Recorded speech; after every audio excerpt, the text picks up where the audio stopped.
This is Columbus, Indiana, a place you'll find the unexpected and the unforgettable.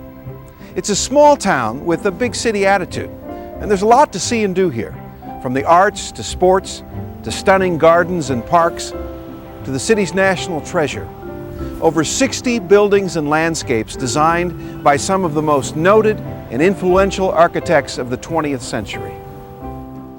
There are 6 National Historic Landmarks of modern architecture here. 3 churches,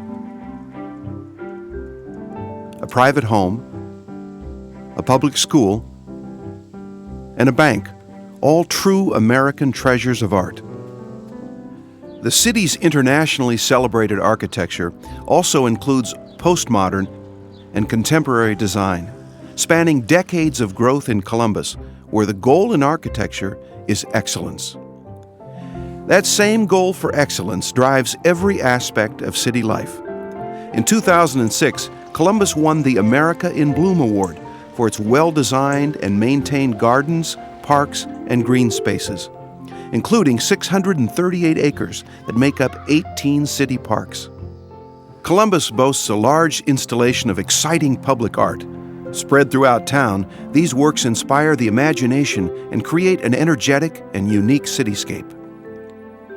This is also home to international business, a Fortune 500 world headquarters, and 3 higher education institutions. There's a diverse population here with a strong economy and a skilled workforce. Located near several large metropolitan cities, Columbus sits at the crossroads of national transportation. The story of how this city came to be home to a national treasure of modern and contemporary architecture reveals the power of this community's desire for excellence. The desire that has shaped a vibrant, inspirational, can-do culture. In the early 1940s, a radically new kind of architecture came to this city. A local congregation was building a new church and wanted a contemporary design instead of a traditional one. They offered the project to architect Elio Saarinen, a recent immigrant from Finland. Saarinen initially declined the job in Columbus until one of the parishioners, J. Irwin Miller, asked for a chance to talk to him. Miller won over Saarinen with his argument that the congregation was seeking an architect who could find the right expression for their desire to live a rich inner life and a simple outer life.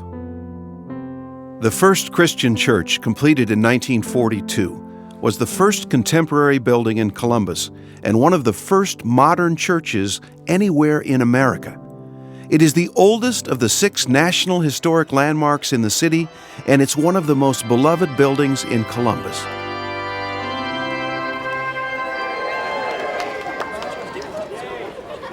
In the 1950s, the population of Columbus was expanding with the post-war boom. The city needed new schools. Again, J. Irwin Miller stepped in. He encouraged the city to find modern architects to design the schools. Exciting city architecture, he thought, would help Columbus be seen as a forward-thinking community, one that would attract businesses and top-level managers looking for opportunity. And hiring architects with ideas that required new construction methods and materials would help the city reach its goal, to build with quality. To finance the schools and afford the architects' fees, Miller proposed the creation of a public-private partnership for the first new school, the Lillian C. Schmidt Elementary. His plan was this. His company's foundation, the Cummins Engine Foundation, would donate the design fees if the school board would agree to choose an architect from a list prepared by the foundation.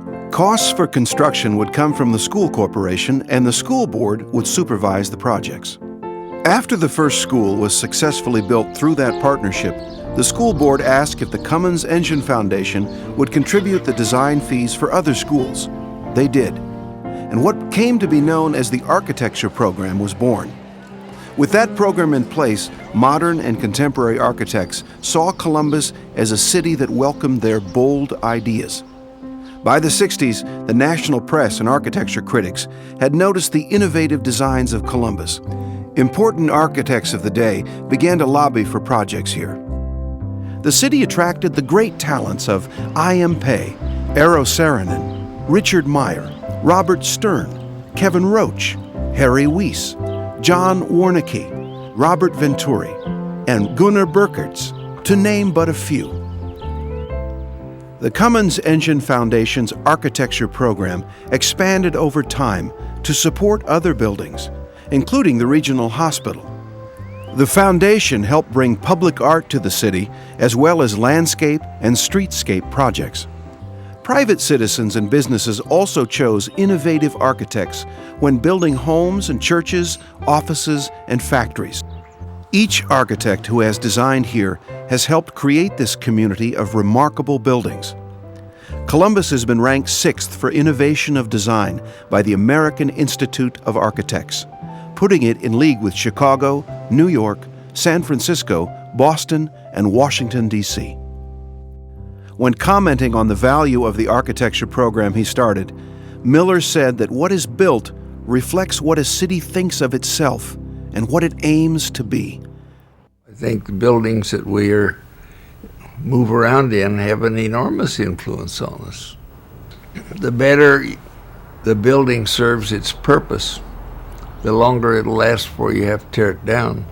And I think it's a mediocrity is expensive, because you may have to build 3 inadequate buildings in the same period of time that one good one would last. What's great about Columbus, and I don't see it anywhere else, in any other city, is underlying all of the sort of architecture is a kind of continual return to a reimagining of the future. You can look at it historically, as a series of buildings done over time. But what makes them all interesting is the fact that those series of buildings done over a period of time were all thinking about the future. Underneath it all is this incredible sort of optimism. Adding to the impact of the exceptional architecture in Columbus are landscape designs that have garnered countless prestigious awards. The successful marriage of buildings and landscapes here make the city a visual delight. The early designs of renowned landscape architects Dan Kiley, Henry Phillips, and Jack Curtis were the benchmarks for quality and beauty in Columbus. Dan Kiley's talents made many contributions to Columbus.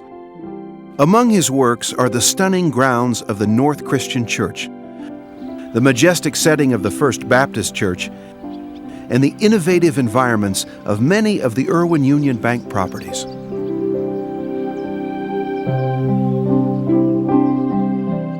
The design of special landscapes has continued in Columbus. One is the award-winning Mill Race Park by Michael Van Valkenburg, an innovative use of distressed land.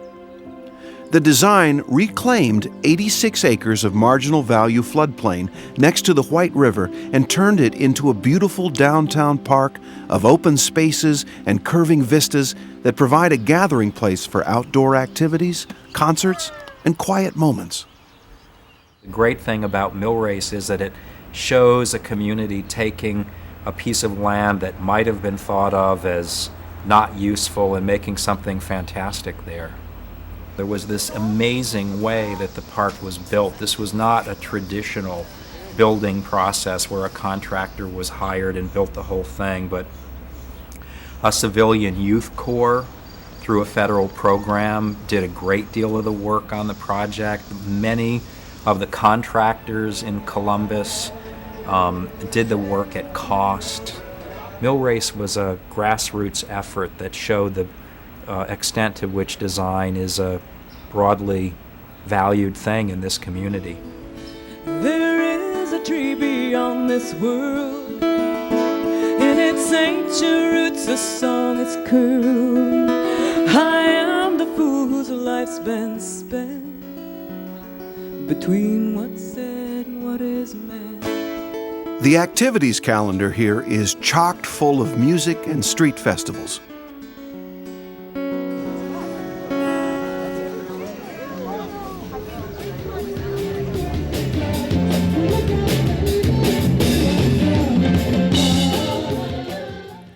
The Columbus Philharmonic and the Columbus Symphony offer yearly seasons of performances.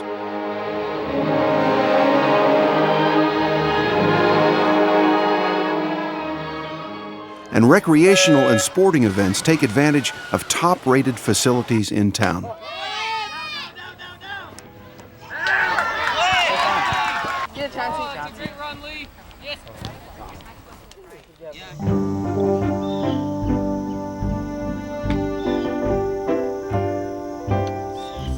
Golfers enjoy the links of the Robert Trent Jones designed course at Otter Creek, ranked 31st of America's 100 greatest golf courses by Golf Digest. The 19-mile paved People Trail that runs the length of the city beckons walkers and bikers of all ages. It's not only an exercise trail, but also a nature path that winds past beautiful southern Indiana scenery. Families find lots of activities at Kids Commons, a 12,000 square foot children's museum. There's a climbing wall, the body bubble, a giant toilet slide, and lots of games that teach about the world. Kids Commons also serves as a special place for parties and celebrations. Columbus has numerous playgrounds in its city parks. The newest is Freedom Field, designed as an all-inclusive playground with accessibility for all children and adults, including those with special needs. For indoor fun, summer or winter, there's the ice arena at the Hamilton Center, where skaters practice their figures or just glide and spin. Downtown is the heart of the city. Locally owned stores and boutiques offer shoppers specialty items for unique gifts or for that one-of-a-kind purchase for the home. The works of local artists are available in downtown stores, along with distinctive crafts and furniture. A well-stocked bookstore and a Cook's Gourmet shop spice up the downtown shopping experience. Locally owned restaurants serve up fine fare for lunch or dinner.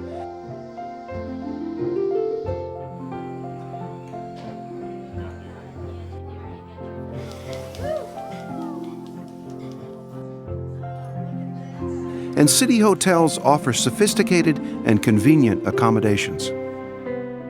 Nearby, just off Interstate 65, is the Edinburgh Premium Outlet Mall, a giant outlet complex that draws shoppers of all ages for a day or for a weekend of bargain hunting in top, name-brand stores. At Edinburgh, there's always a sale going on. Columbus is a forward-thinking community with an exciting vision of the future. This city of unexpected sights and pleasures is a destination to visit over and over again. Each time, there is a promise of discovering something new and enjoyable. The time you spend in Columbus will truly be unforgettable.